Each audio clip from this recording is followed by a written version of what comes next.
Hello everyone, welcome to my Cast on Crit Assassin Low Life Ice Nova of Frostbolt build guide in patch 3.25. Essentially, this build is pretty much just the updated version of previous Cast on Crit Assassin builds, but with an updated items as well as updated pathing and a little bit of my own flavor on the build. So, Cast on Crit Ice Nova builds have many variation. We have occultist version as well as hierophant versions. In this case, we'll be taking advantage of the Assassin Ascendancy. This Ascendancy gives us very high critical chance, very high critical multiplier, and quick movement speed to go around the map. So why play this build?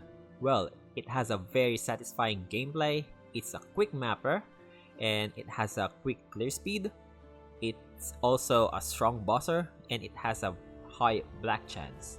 Unfortunately, because we are assassin, that means that we are glass cannon, and we need to have decent investment in order for the build to start to feel good. It also relies on unique items, and it's somewhat attribute hungry. But before we go over the build, let's quickly run a map just to showcase how it feels like to play.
I shall cast you into a pit of infinite torches.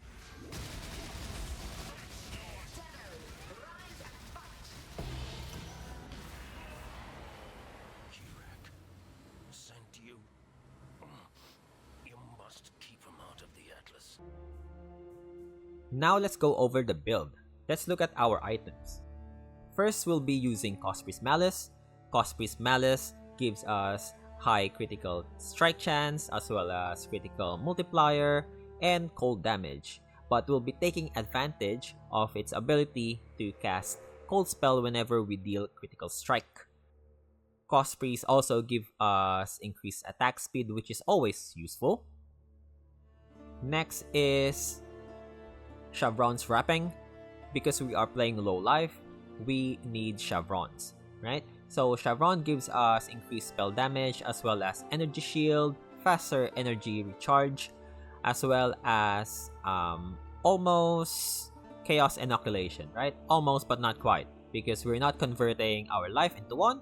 We're just taking the good part of chaos inoculation, and then leaving the worst part of it, right? Which is removing all of your life. Because we are doing low life, we will be pairing Chevron's wrapping with the Presence Shayula amulet. This is really good because whenever you play low life or CI, you need stun immunity somewhere in your gear or in your passive tree. So these answer that predicament, right? Because you can't really deal any damage, you can't cast any spell or attack when you're stunned. Stun is reliant on your HP values, so if you have lower HP, that means that you are more susceptible to stun. So this fixes that issue. Presence of Chayula also gives us energy shield. We're converting some of our life into energy shield, which is alright. It also gives us high chaos resistance, which is always useful. The next one is Crown of the Inward Eye. Crown of the Inward Eye gives us transfiguration of soul, mind, and body, which is basically giving us more damage whenever we have increase in life, mana, and energy shield. On top of that, we are benefiting from increased armor, energy shield, and on top of that again, we have increased maximum life, mana, and global energy shield, which is so great. It gives us DPS. It also gives us defense, right? Through ES. The next one is Valen. So this is somewhat different from the original previous cast on crit assassin builds, which uses Prism Shield. So Prism Shield basically gives you arrogance, so you slot some aura skills in your Prism Shield and it reserves a life instead of mana. In our case, we'll be swapping that with Svalin because Svalin in this patch is really overpowered. It gives us really high block chance. It doesn't give us energy shield, but that's alright because the block chance itself is just overpowered this league. Svalin basically gives us chance to block is a lucky mod. What that means is basically whenever something hits you with an attack or spell, Svalin rolls your block chance twice and the best result will be taken. So meaning that you pretty much block almost all the time as long as you have 70% block chance. We will be pairing that with Rumi just for another defensive layer because remember we don't have much defensive layer in this build. We only have block and leech. Svalin also gives us automatic trigger whenever we block, which is all the time, to cast elemental spells. We'll be using that with Sigil of Power, which gives us elemental damage whenever it's on, whenever we are inside the area of Sigil Power. The next items are 2 diamond rings. The main reason we'll be using diamond rings are for the global critical strike chance. We need to use Blessed Orb in order to get the highest implicit as possible, which is 30%. The higher it is, the better, right? So we always max it whenever we can. With our rings, what we want to prioritize first of all is the mod non-channeling skills have -7 to total mana cost. We need 2 of those, so both rings needs to have those. How you will get those is you need an open prefix ring. You go to your bench and you bench craft it, right? Why we need this is because cast on crit is mana hungry, and you need -7 to mana cost, -7 to total mana cost in order to keep triggering spells, right? This ring you can choose if you want to focus on getting all the stats here or getting all of your resistance in the rings, right? In this case, I focus on the stats, so strength and dexterity on one, and then the other is dexterity and intelligence. One of the rings, you need to have cursed enemies with frostbite on hit, but if you can't get that mod, it's alright. That only means that your anoint will be different than mine, which is Whispers of Doom. It just gives me an additional curse. The next one are rare gloves. Your gloves needs to have accuracy rating as well as critical chance for attacks. If your global accuracy, if you're already in 100%, then you can replace this mod with another.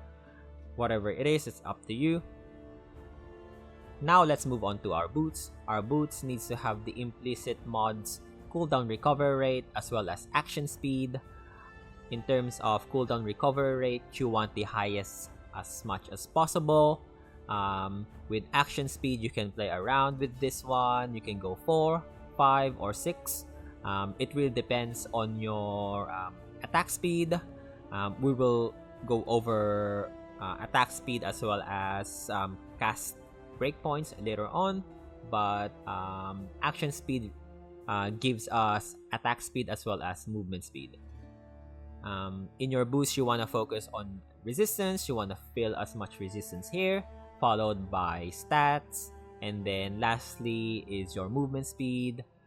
If you can't get movement speed, that's alright, as long as you fill resistances, because it's really important that you cap resistances in endgame. Now let's move over to our belt. Our belt, the most important mod here is the increased cooldown recovery rate. In terms of number, you really need to decide whether you want to chase the 52% increased cooldown recovery rate or not. I will go over that in detail again later on. That's related to your action speed, similar to what I was talking about regarding the boots. In your belt, next to the cooldown recovery rate, the second most important is resistance. You wanna put as much resistance here. You can also try and get energy shield as well as life. If you can go as high as possible in terms of life, the better, because that would give us the ability to fit more auras in your life preservation through arrogance. With our flask, we'll be using Atsiri's Promise for more elemental damage. We'll also be using the Wise Oak for more elemental damage penetration as well as elemental resistance. We'll also be using Ruminous Concoction with Azvalin, so this will give us more block chance. Next will be Diamond Flask. We want the mod chance to gain whenever you deal critical strike. This is really helpful because we always deal critical strike, so this is always filled. The last one is a Sulfur Flask. You can replace this with Bottle Faith if you have the budget. Best in slot here is Bottle Faith. Looking our enchant, we want the enchantments used when you hit a rare or unique enemies on almost all flasks. So this will enable us to activate the flask whenever we are bossing or we are mapping, because there's always a unique or a rare enemy. so it's always on, almost always on. In terms of roomies, you just want it to have the enchant when charge reach full. So it's always on. So when it's filled, it turns on, and then it charges again, and then it turns on again. Our gem setup. So the first gem we will look at is Cyclone. Cyclone is an attack, AoE, movement, and channeling skill gem. It enables us to move around while we attack. It will trigger our Ice Nova Frostbolt whenever we deal critical strikes. It needs to be connected with Awaken Cast on Critical Strike support. You can also use the non-awakened version. It's up to you. The difference is that awakened version gives us cooldown recovery rate.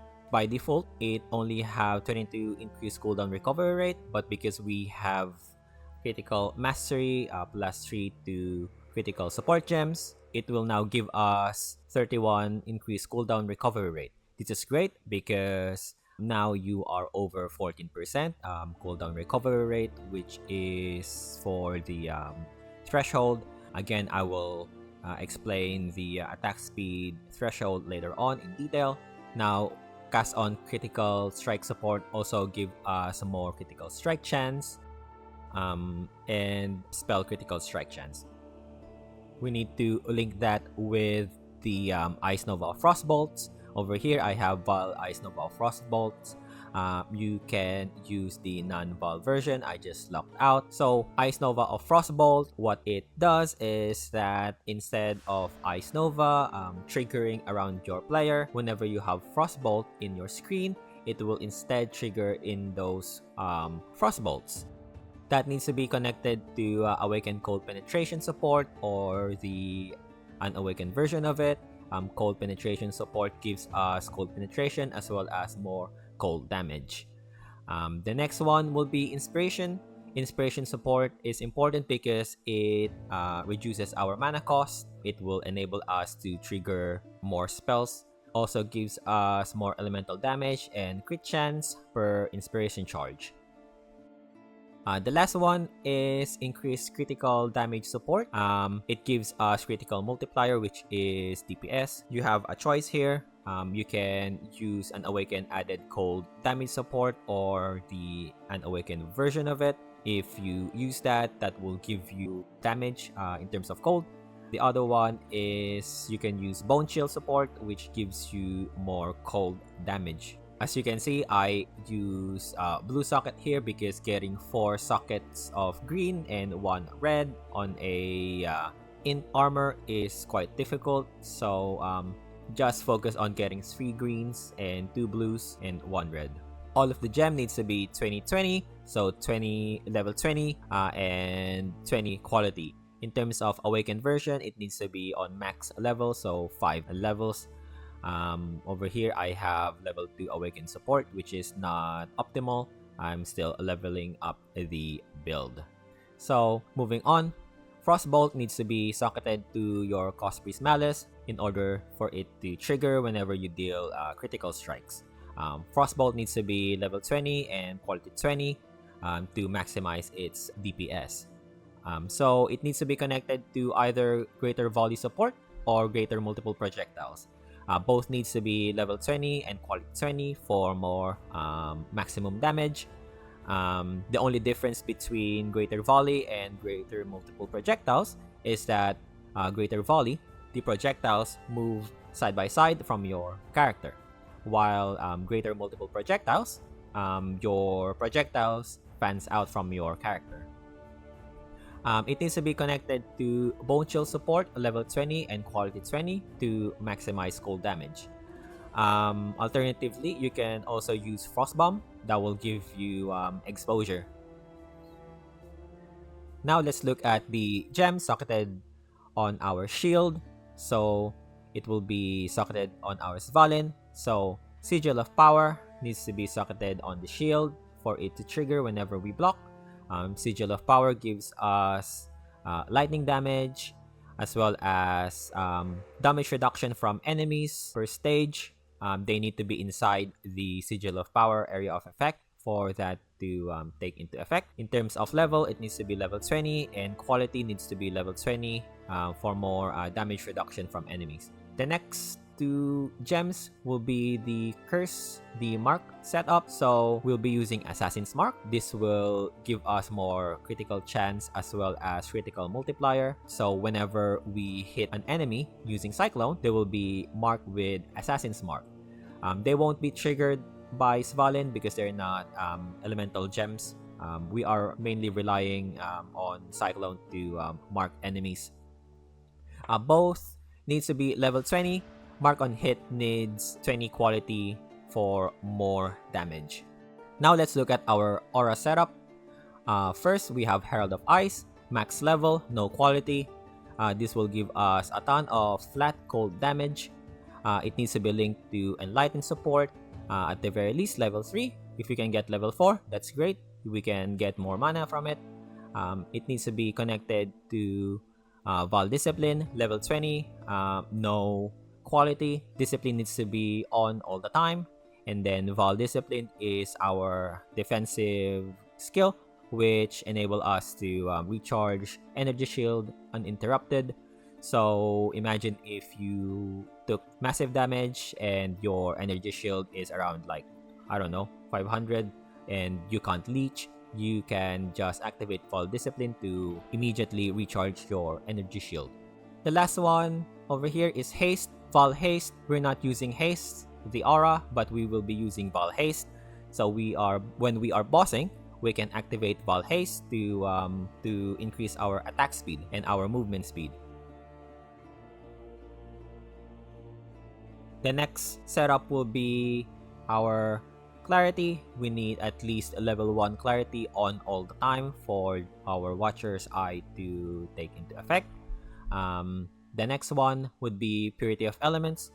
Purity of Elements needs to be level 20 with 20 quality to give us a lot of elemental resistances. This fixes our elemental resistance issues. What's great about it is that it also gives us elemental element immunity. That means that we are immune to shock, sap, chill, brittle, freeze, ignite, and scorch. All elemental ailments. I don't know if I missed anything else. It needs to be connected to an Enlighten support, at the very least level 3. Again, if you can get level 4, then that's great. And then lastly over here, it's not an aura, but Tempest Shield. So Tempest Shield gives us more spell block chance, which is great because our main defensive layer here is block. What it does is that whenever we block, we have a chance to shock enemies through our lightning damage, and it also gives us immunity to shock, which is absolutely negligible because we are already immune to elemental ailments. We just want the block chance over here. The next one will be our life reservation aura skills. So we want precision at max level. We don't need quality here. We want max level to get as much accuracy as possible. We also want to get the critical strike chance. It needs to be connected to Zealotry. So Zealotry at max level, no need for quality. It gives us more spell critical strike chance as well as more spell damage. It also creates concentrated ground whenever we hit enemies, which is great, especially if you have Bottled Faith. It complements Bottled Faith quite a lot. It needs to be connected to Arrogant support, level 20, quality 20 to maximize the skill gem. This will reserve life instead of mana. Take note, you need to have at least 2000 HP for everything to fit. If you are struggling to get 2000 HP, then I advise modifying the skill tree a little bit and get life nodes there or get flat life from other items. But at the very least, again, 2k. In order for you to reserve precision and zealotry, if you cannot meet that or you're really struggling, you can use a lower level precision. You can use level 18, level 19. It's up to you. Just make sure that you can get more flat accuracy rating somewhere else. The last one is Frostblink. Frostblink is our main traveling skill. It's uninterrupted instant teleportation from point A to point B. So imagine you are cycloning, you frost blink, you're still cycloning. Compare that to flame dash or dash. There's a animation in between, which is not optimal.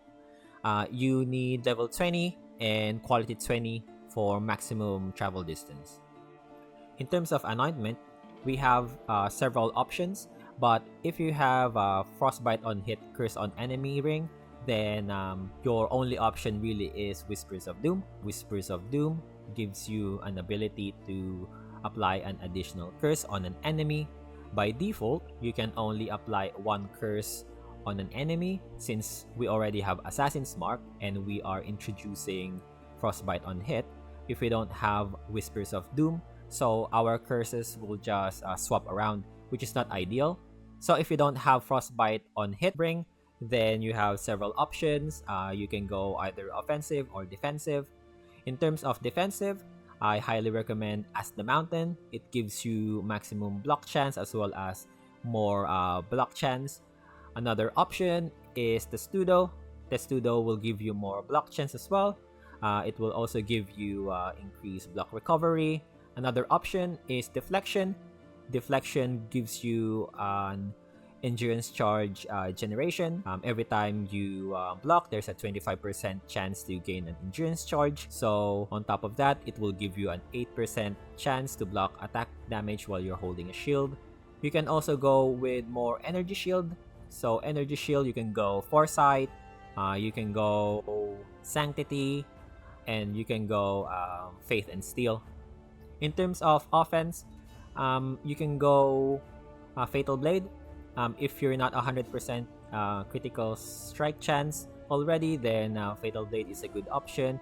This will render all of your attacks to be critical, given that you are 100% critical chance already. Another option is Heartseeker. Heartseeker gives you 30% more critical multiplier, which is more DPS. Another option is Coordination. This will give you 10% attack speed as well as dexterity and intelligence. You can also go with Charisma. This will give you more auras effect, and also it will give you more mana reservation efficiency of skills. You can also go with Divine Judgment. So Divine Judgment gives you 50% increased elemental damage, which is quite a lot. You can also go with Area of Effect. You can go Amplify, 10% increase area of effect and 20% increase area damage. You can also go Precision, which is another attack speed as well as accuracy mod. You can also go with Holy Dominion. This is more of a balance between offensive and defensive. It gives you elemental resistance as well as elemental damage. So there's a lot of options you can play around with. It's up to you to pick the anoint that's best fit to your build. This is just an option. I would highly recommend defensive, either Deflection or As the Mountain. In terms of offensive, I'll highly recommend Coordination as well as Heartseeker. Now let's look at the PoB. PoB will be available on the description for you to access and look at. Over here, I have multiple variation. I also have a somewhat of a guide, what to allocate during campaign. So by default, I have Cluster Dual variant plus a Natural Instinct turned on. It is the best version of it. It has the highest DPS out of all the variation. So the only difference is that we use a Natural Instinct on this dual socket. We want to path using the spell damage so that we can take full advantage of the unallocated small passive nodes around it. We will get attack speed, accuracy, and life. If you don't want to use a Natural Instinct because it's out of your budget, then we can go and look at the Cluster Dual variant. So the only difference is that we don't go down through the jewel socket at the left side of the assassin. We will focus on getting more spell block chance and more energy shield for defense. If we wanna go with no cluster jewel and no unnatural instinct, we also have a variation of that. This is the lowest DPS out of the 3 variation. The difference is that we don't go with cluster jewel and we go and do the old school build. So we go to the right side of the assassin and go down to Heartseeker. That's the critical strike multiplier on the right side of the thief. We also take the jewel socket here and use it for our Watcher's Eye and get the accuracy and speed small passive node just next to it. Now let's go over the campaign. So level 30 over here. What you wanna path is you go through the elemental damage over here and go immediately to Trickery and take Soul Siphon. Soul Siphon will help you with mana issues early on. And then we go left and then go up. And then we go to the right side and get Mind Drinker. Mind Drinker will again fix our mana issues in early game. Now you can take the Energy Shield and Life Node as well as the crit. You can also go to the left side and take the Disciple of the Forbidden for a power charge. And then after that, at level 30, if you can do Izaro, you can take Ambush and Assassinate. This will help us one-shot mobs because it will give us 100 critical strike chance against enemies that are on full life.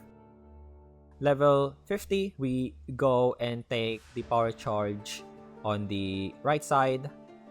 We also take the power charge at the top, and we immediately go down to the left side and take the power charge over there. So there's a lot of traveling. After you take all the power charges, you quickly allocate the charge mastery, which is 3% damage per endurance, frenzy, or power charge. And then you can take energy shield and life nodes along the way. Now you can take the life nodes as well here near on the thief. And then if you want, if you already have a Militant Faith Timeless Jewel, you can take the jewel socket at the top and immediately get the Inner Conviction key passive node. In terms of Labyrinth, you want to take Unstable Infusion to get another power charge. Now moving on to level 70, we want to focus on getting more damage. We also want to focus on getting more aura, so influence. We wanna get that. You want to get life reservation efficiency of skill as well. You might want to get this at the very last, or you might not want to get this until you transition to low life, but the option is available. You can also take sovereignty in the left side, more mana reservation efficiency. Now you can focus on getting critical damage and critical masteries. So over here on the left side, which is Arcane Potency, Throat Seeker, and then you want to get Heart of Ice for more cold penetration and cold damage. It will give you Devotion if you already have Timeless Jewel. You want the Cold Mastery, 10 chance to inflict cold exposure on hit with cold damage. And then over here, on your right side, you want to take the jewel socket as well. At the very last, we are starting to invest on the cast on critical. We are now investing on attack speed, accuracy, and as well as leech. So around level 65, that's when we are gonna take this nodes right here, which is Depth Perception as well as Clever Thief. In terms of Labyrinth, we want to take Deadly Infusion for more critical strike chance and multiplier per power charge. And then now we wanna go to level 80, so I would recommend transitioning into low life. I think you can do that now. If not, then push to 85, then you transition. But if you can now allocate pain attunement. You want to respect a little bit. You want to take the ethereal feast. This will give us energy shield leech as well as leech rate. You also want to take some of the jewel sockets here. You now want to pass through the shield node sanctuary in the left side of the skill tree. At this point, you should be high enough level to use Valin and other unique items because you're already 80. So I really think that at this point you can transition. You wanna respect as well. Instead of pathing through the elemental damage, going to trickery, you want to path using the intelligence. That will give us more passive nodes to play with. Now that you transition to low life, level 80, now you have a choice whether you want to go no cluster jewel, with cluster jewel, or with a natural instinct.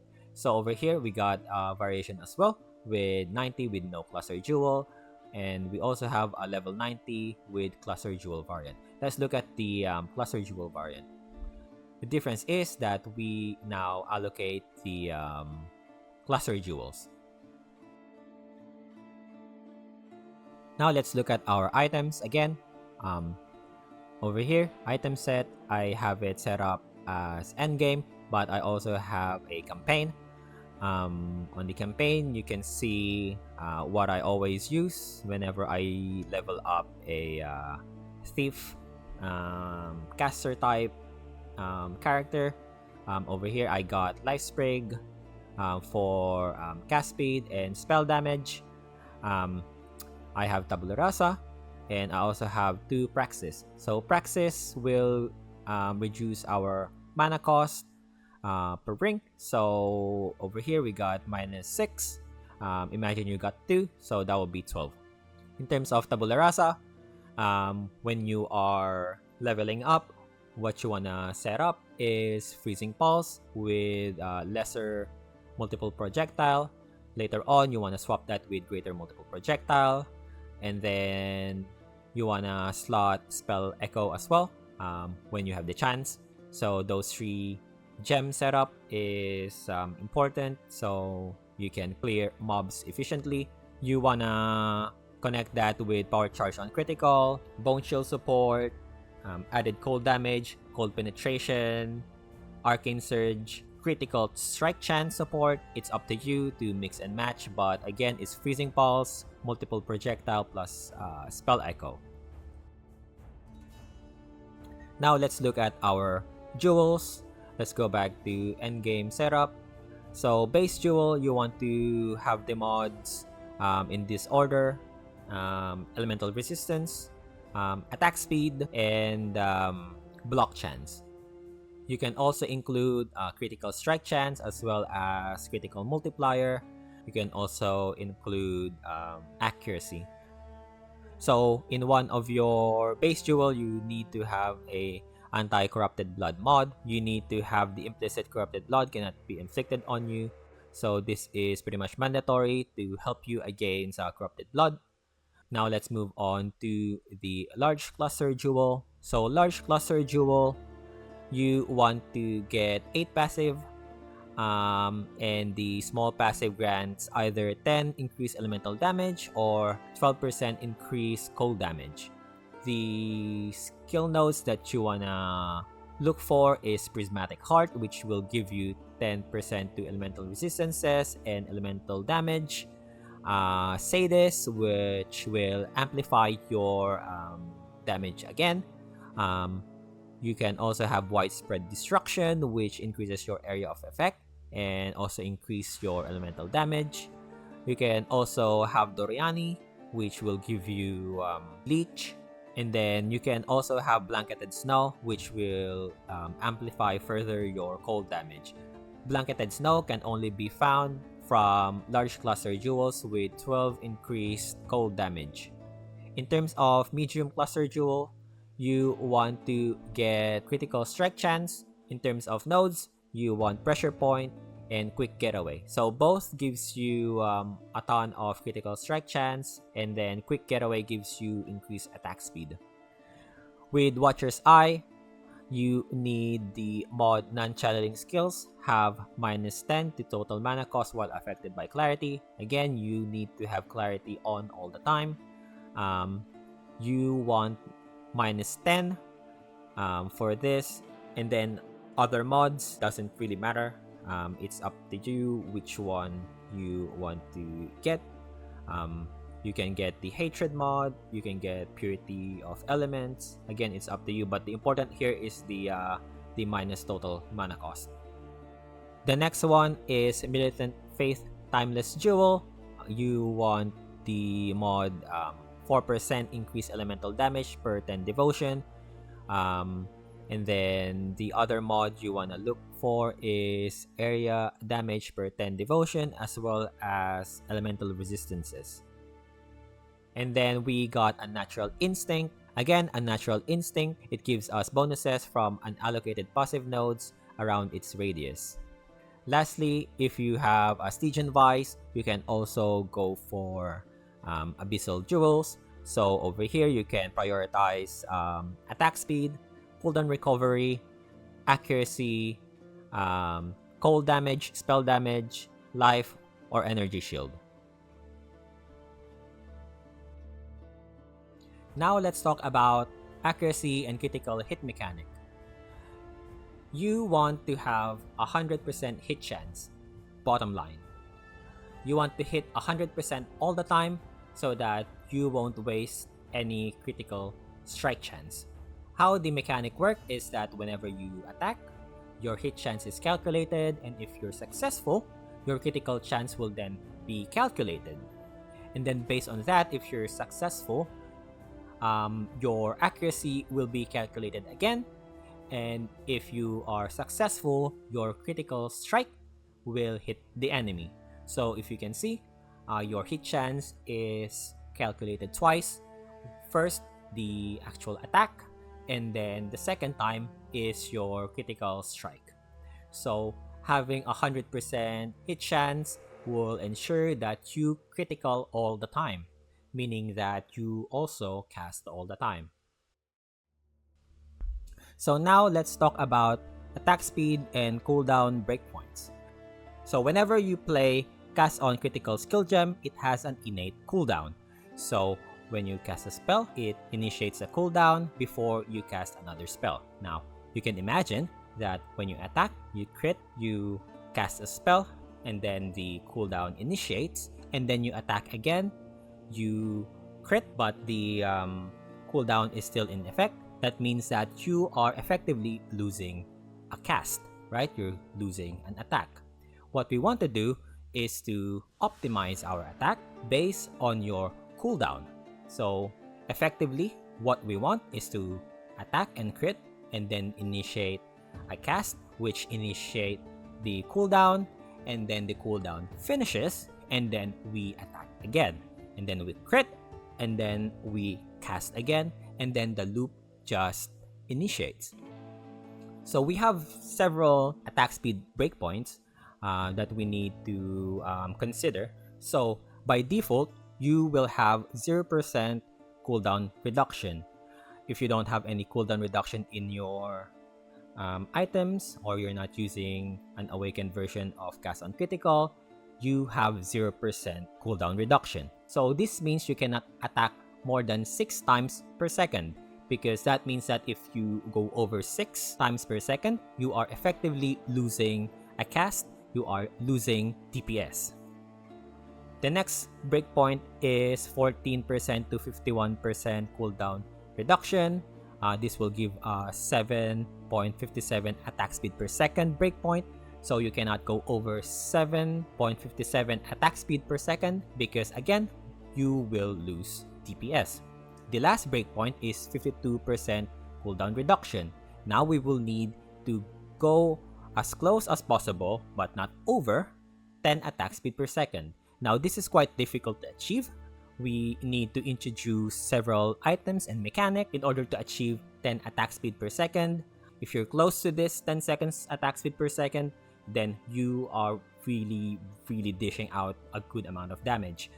So imagine you have an Ice Nova that deals 2 million per cast. Then you have Frostbolt that's connected to greater multiple projectiles, which multiplies the Frostbolts into 4.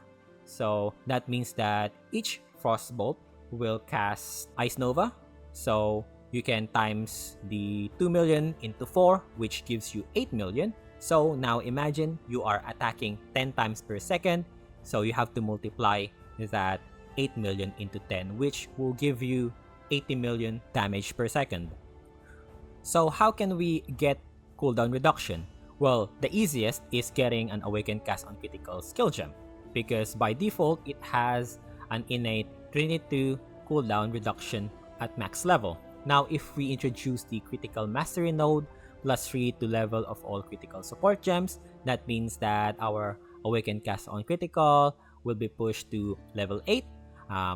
It will now give us 32% cooldown reduction.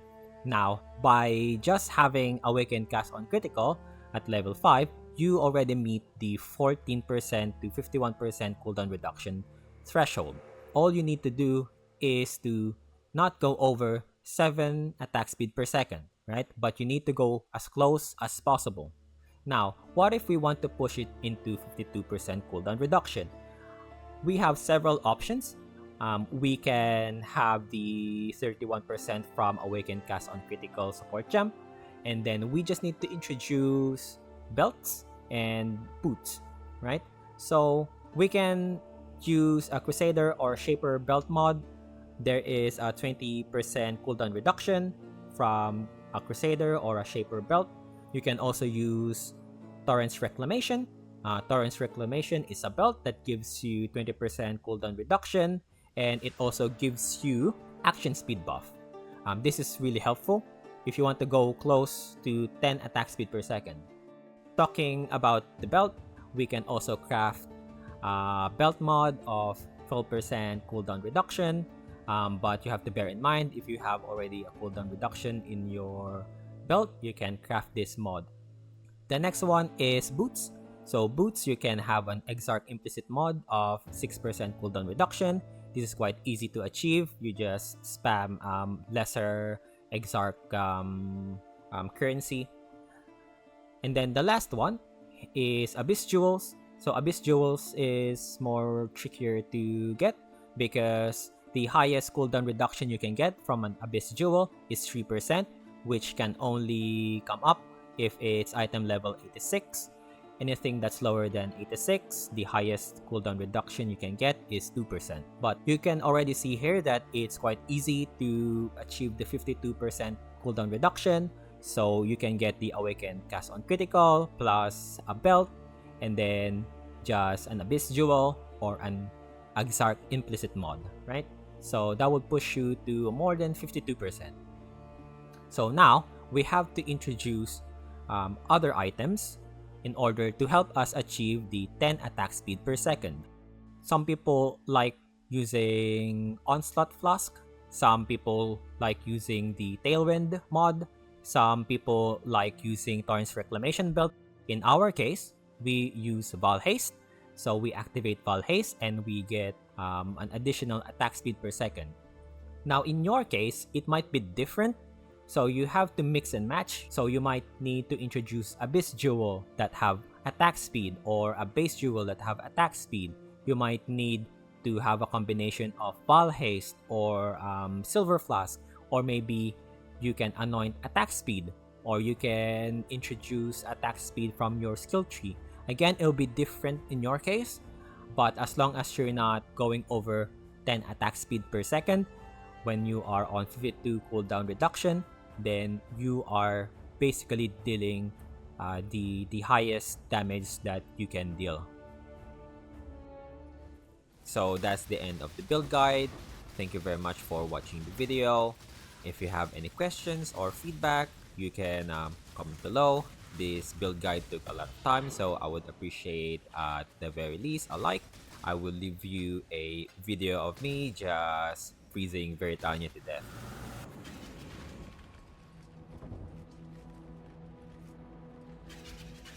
Welcome! Time has no meaning here. Your pain will be... Mortal flesh is so fallible.